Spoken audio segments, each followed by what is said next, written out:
Hey everybody, welcome to another one of Chris's beer reviews. I got a special treat for you today, for all those IPA fans out there. First things first, alright. So, went down to Queens Quay LCBO, and I found, to my surprise, a Wells beer. Look at this can first of all, okay? It's a Wells beer. Sorry, I just ran up the stairs. All the Wells beers that I've ever had in my lifetime, anytime I look at the name Wells on a beer, I end up expecting it to be like some, I apologize Wells, but you know, like a lower grade kind of beer, you know, like that's how it was like in high school when I had Wells. But I have never had a bad IPA. And right down here it says made in the heart of England.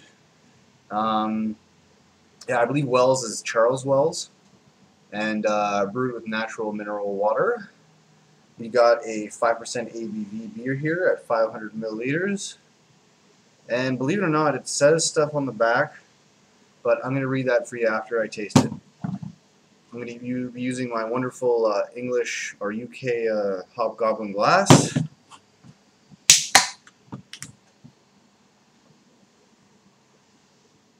It doesn't really smell like an IPA. I am curious. Doesn't really look like an IPA too. It's got like much more of a brownish color to it. IPAs usually tend to be very light in color, very orangey looking. This is like a gritty brown looking color. It doesn't even, it looks red on the camera, but from my perspective over here, absolutely everything that I see through this glass is brown. This is the brownest beer I've ever seen. And yeah, you know what? It really doesn't taste like, smell like an IPA. It smells just like your traditional type of Wells beer. We got about a 1 finger head here, maybe a little bit more, 1 1/4. Very light and dark colored brown color.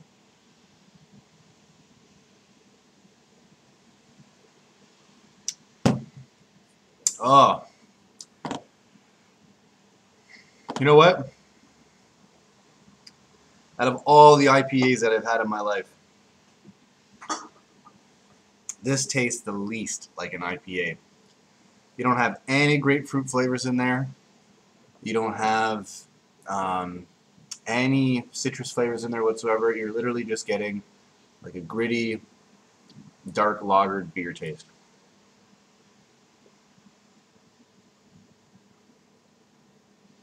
Ugh.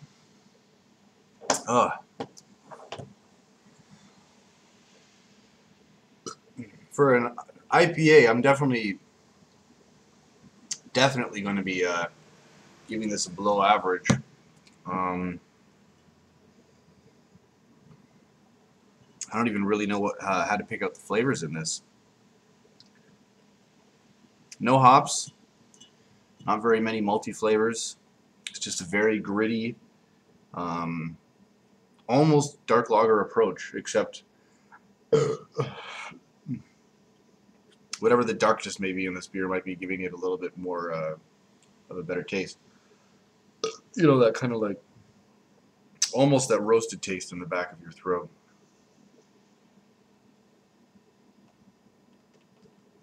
Yeah, so if anybody wants to try an IPA and they see Charles Wells IPA in the store, it's not the way to start. If you were going to choose your first IPA,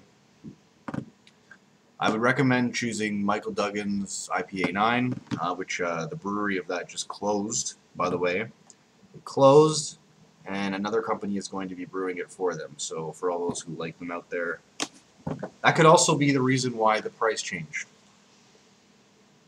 For all those who know what I'm talking about, you can check out my Michael Duggan's IPA 9 beer review, and I got all the facts right there.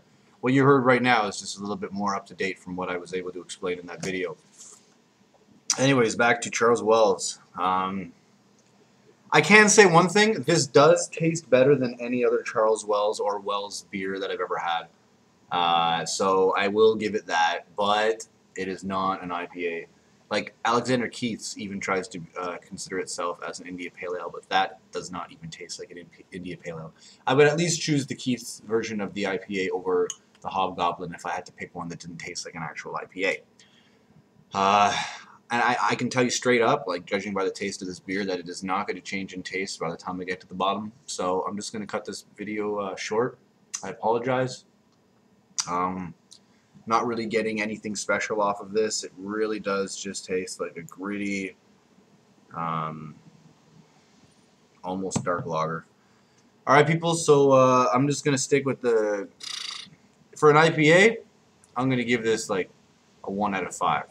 But for a beer in itself, I'll give it a 1.9 or a 2 out of 5. That's how it is. All right, people. Don't drink and drive. Drink responsibly. Cheers.